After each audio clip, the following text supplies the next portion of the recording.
Today we are doing an incredible recipe from my city, Rome. Roma is the most popular street food snack and is called supplì.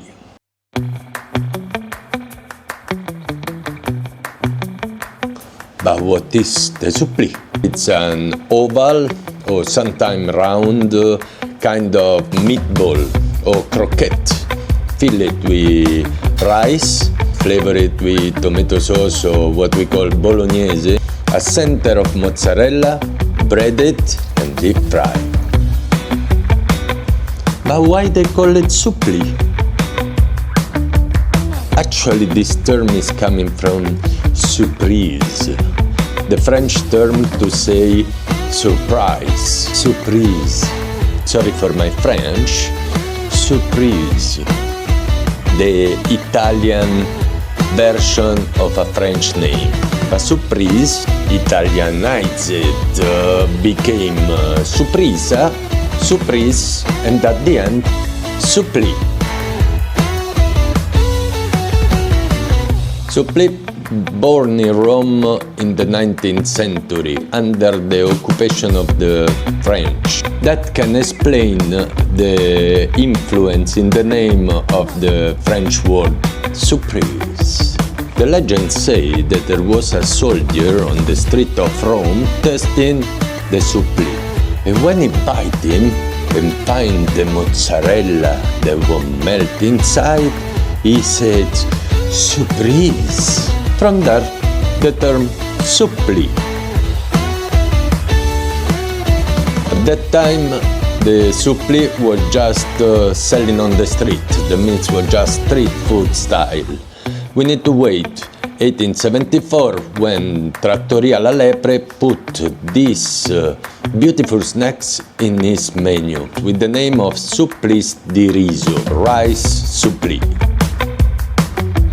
For the first recipe, we need to wait 1929 when Ada Boni, in her book La Cucina Romana, put the recipe of the supplì di riso. This book was to preserve the Roman cuisine that at that time was almost disappearing.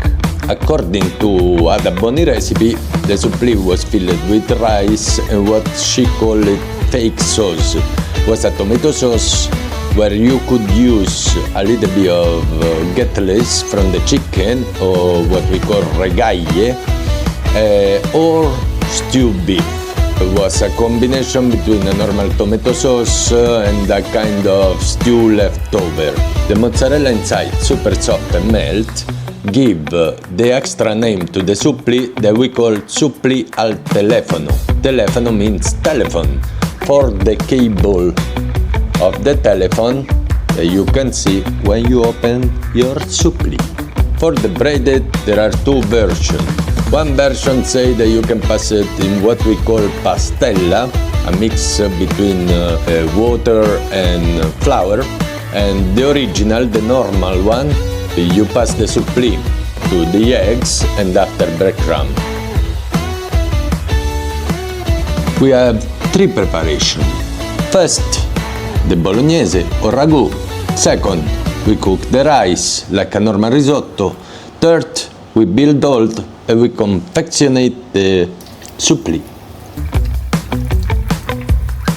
For the ingredient, let's start from the Bolognese or ragu.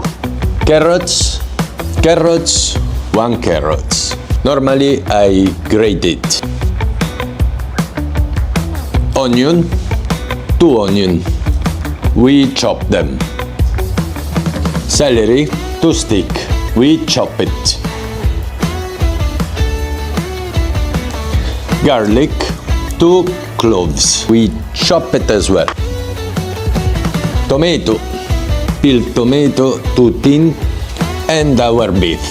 Let the butcher incorporate 30% fat. That will make the difference because we know this fatty part to stick together the rice. Let's do it like that.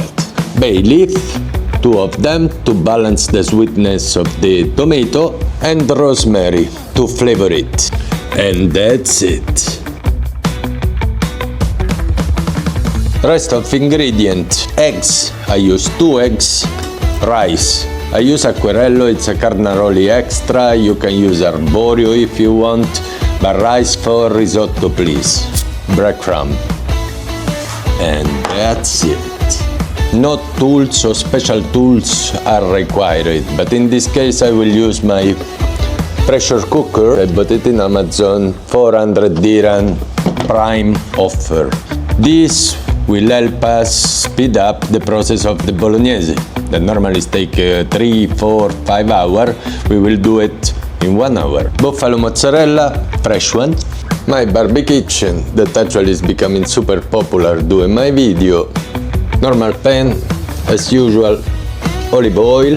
Be generous with olive oil. And we start our soffritto, that means celery, onion, garlic, and our carrots. We let them go around 10-15 minutes. After that we add the meat and we finish the process in the pressure cooker.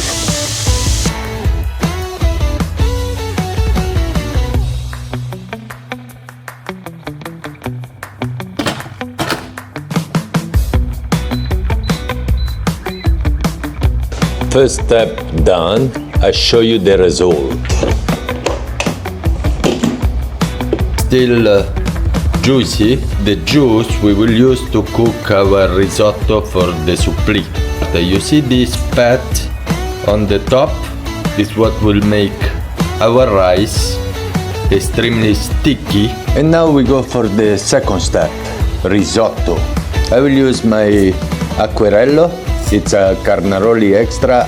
What are the basic rules for a best risotto?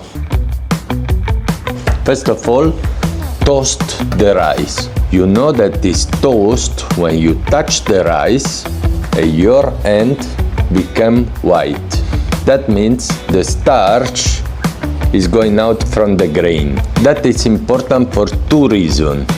When the starch is out, we are sure that the grain stay all separate and nice, not overcooked and sticky. Second of all, we need the starch to create this kind of cream for the risotto. Like this, at the end you don't need to put 1.5 kilo of butter. Second rules, like for the normal pasta, the stock need to always boil.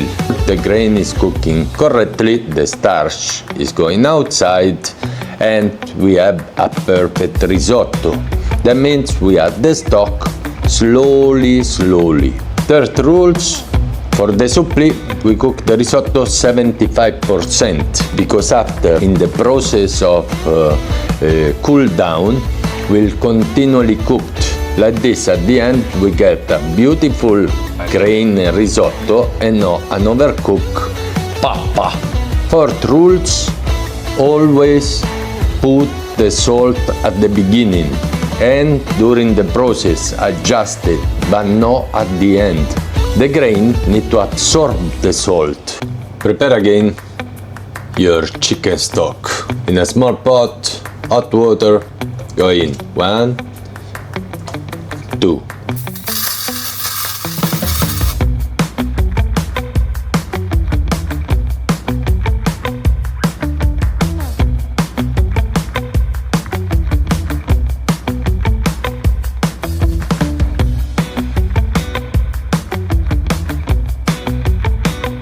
Approx, a normal risotto is 15 minutes, we will take 10 to 12.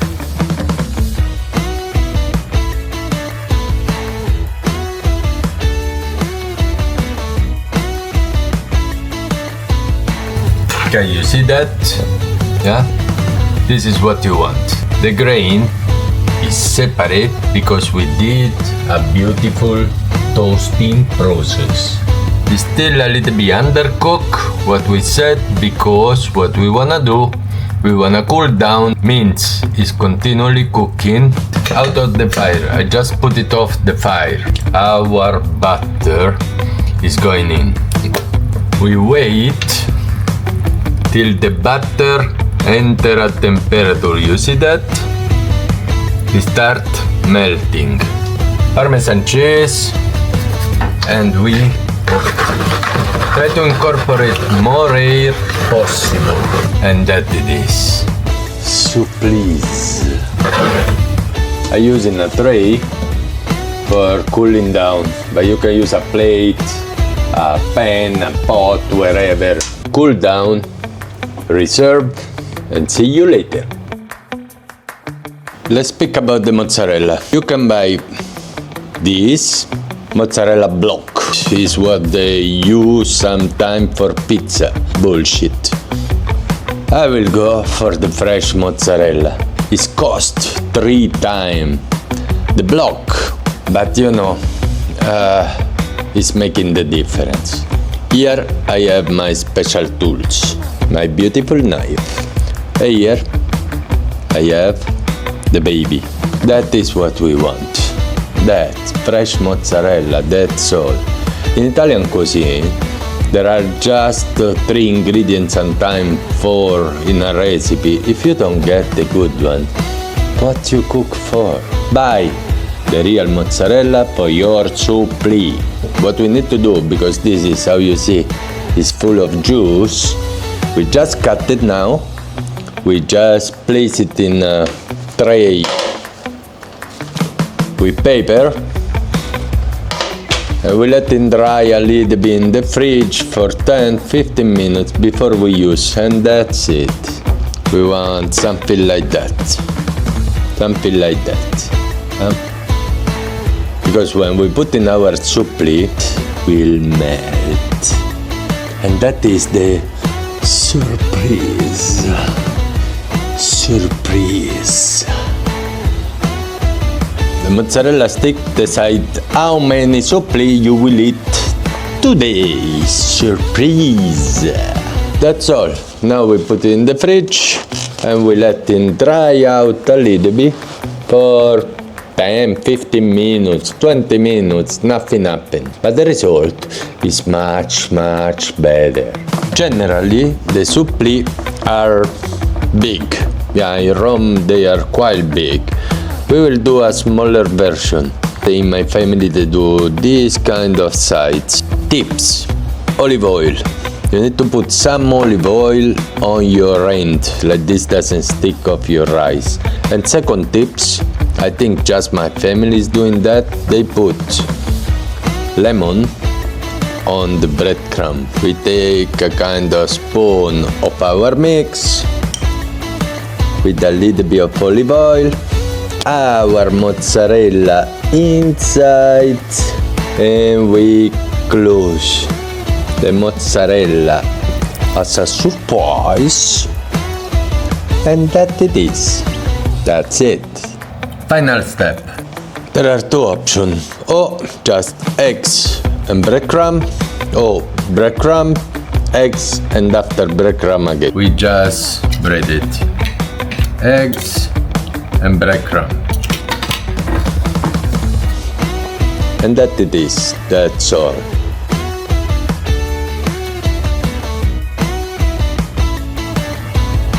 Production for 1 month. I think it's time to enjoy. Best moment, time to fry those bad boys. I think around 2-3 minutes max. And let's wait for the result. You take some of your breadcrumb, if you drop it inside. If you start fry, oil ready.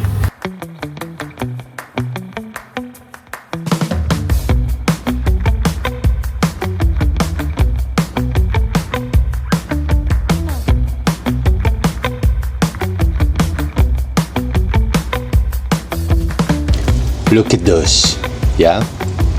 That is what we want. That it is. Nothing better than a homemade fresh supplì.